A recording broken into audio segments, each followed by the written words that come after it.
Genesis Principle #8, Moral Purity, uses Genesis 4:17-19 to show how quickly humanity moves away from God's original one-flesh design and why staying within that design is essential for living in God's will. The contrast is between Genesis 2:24's one-flesh marriage and Lamech's polygamy, which pictures moral drift and rebellion. What happens in Genesis 4:17-19? Genesis 4 traces Cain's line after he has murdered Abel and moved away from the Lord's presence. In verses 17-19, Scripture records the development of city life and culture, then focuses on Lamech, who took 2 wives, Adah and Zillah, introducing polygamy into the biblical story. Lamech's life is marked by violence and pride. Later in the same passage, he boasts of killing a man. So his polygamy is part of a larger pattern of ignoring God's ways. The text doesn't condemn him in a long speech. Instead, it shows his choices as symptoms of a corrupted heart and growing social decay. How does this contrast with the one-flesh pattern? God's original blueprint is in Genesis 2:24. One man, one woman, joined as one flesh. That pattern involves exclusivity, one husband, one wife, not multiple spouses at once.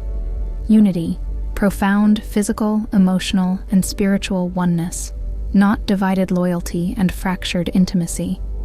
Covenant, a God-centered commitment, not a self-centered arrangement of convenience. Lamech's 2 wives break that pattern by splitting the one-flesh bond across multiple partners. Rather than a single, mutually self-giving union, his relationships model possession and division, which historically leads to jealousy, favoritism, and relational pain. Why does this become a moral purity principle?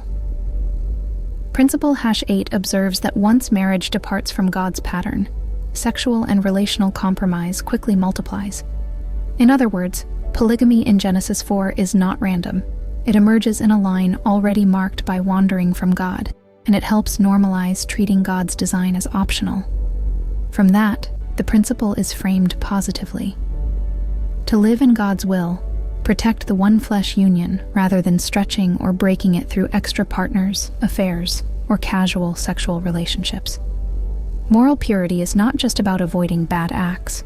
It is about preserving the integrity of the God-given marriage bond so it reflects His character and purposes. Implications for relationships today.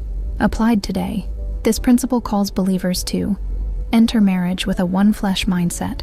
Sexual intimacy, emotional vulnerability, and covenant commitment are reserved for the spouse, not shared widely or lightly. Reject cultural distortions.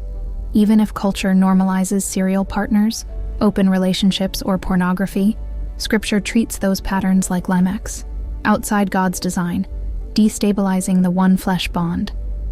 Pursue faithfulness and restoration.